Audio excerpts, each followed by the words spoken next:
Assalamualaikum, hai teman-teman. Hari ini aku mau bikin bika ambon yang ekonomis dan juga takaran sendok. Tanpa oven dan juga tanpa mixer, jadi kita panggangnya cukup di teflon aja.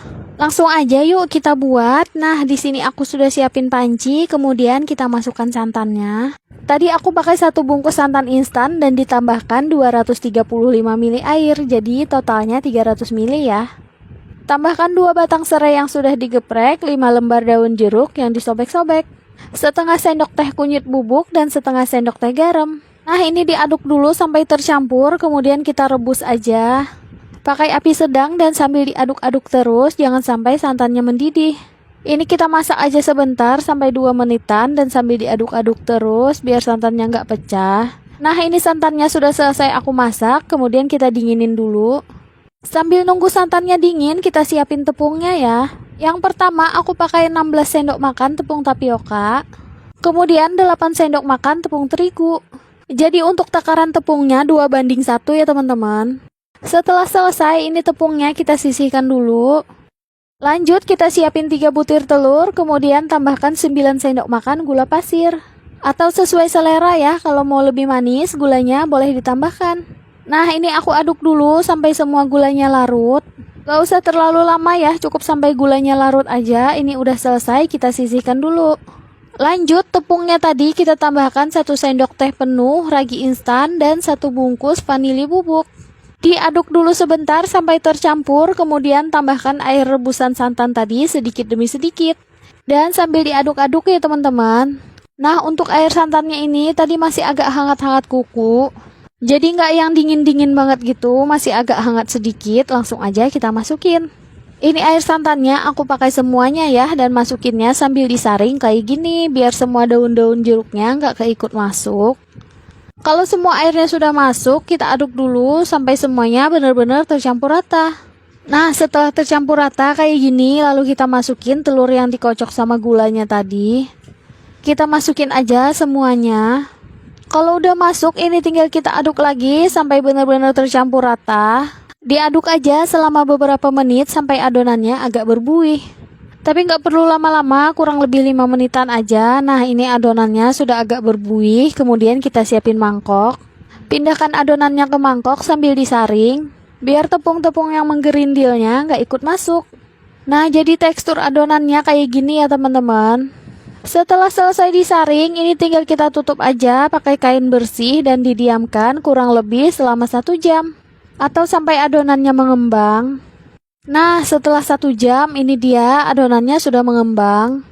Berarti raginya masih aktif ya. Kalau misalkan nggak mengembang seperti ini, berarti raginya sudah nggak aktif. Ini kita aduk dulu sebentar sampai adonannya tercampur. Kemudian aku tambahkan 6 sendok makan margarin. Kalau kalian nggak mau kuenya yang agak berminyak gitu, takaran margarinnya boleh dikurangin ya, boleh pakai 3 atau 4 sendok makan aja.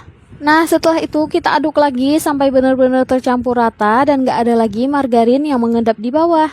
Ini sudah siap, tinggal kita masukin aja ke dalam loyang. Untuk loyangnya aku pakai ukuran 18 cm, ini juga sudah aku olesin pakai margarin dan ditaburi sedikit tepung. Ini adonannya sudah siap untuk kita panggang. Tadi aku sudah siapin teflon pakai api kecil kayak gini aja dan teflonnya sudah aku panasin. Kemudian kita taruh aja loyangnya di atas teflon. Ini pertama aku masaknya kurang lebih 40 menitan. Dan setelah 40 menit kurang lebih jadinya kayak gini. Bika ambonnya sudah mengembang dan sudah bolong-bolong. Lanjut kita tutup dan didiamkan lagi kurang lebih 20 menitan. Jadi total manggangnya itu 60 menit ya teman-teman. Setelah 20 menit kita tutup tadi, ini adonannya sudah matang. Sebelum diangkat boleh dites tusuk dulu ya. Kalau nggak ada lagi adonan yang menempel di tusuk satenya, berarti kuenya sudah matang. Dan kue bagian atasnya juga sudah kering. Nah, jadi kayak gini ya teman-teman, bagian atasnya tuh bolong-bolong.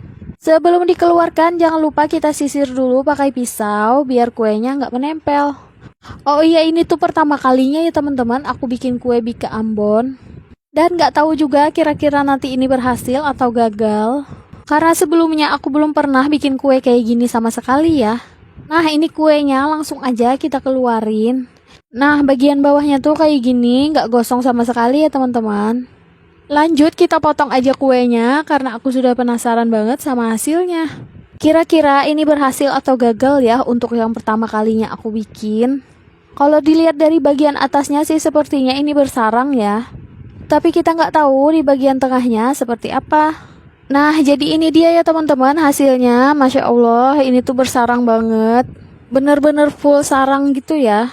Ini pertama kalinya aku bikin bika Ambon dan pertama kalinya juga lihat bagian dalamnya. Ternyata kayak gini ya. Mirip banget kayak bolu karamel sarang semut. Tapi untuk cara bikinnya berbeda banget. Cuman untuk hasilnya ini bener-bener mirip banget penampakannya. Nah, ini teksturnya tuh kenyal banget ya teman-teman, gak keras sama sekali. Ini kuenya masih panas-panas, mau aku coba belah. Masya Allah, ini tuh baunya wangi banget. Nah, sekarang kita belah aja karena aku juga sudah penasaran banget pengen nyicipin. Sudah lama banget penasaran sama rasa bika Ambon ini, tapi karena nggak ada yang jual, jadi sampai sekarang belum pernah nyicipin. Dan alhamdulillahnya hari ini bisa nyicipin bika Ambon buatan sendiri. Dan ternyata ini tuh rasanya enak banget ya. Oke, karena aku sudah selesai, jadi sampai di sini dulu ya teman-teman. Terima kasih sudah menonton sampai selesai. Jangan lupa di-share. Terima kasih. Wassalamualaikum.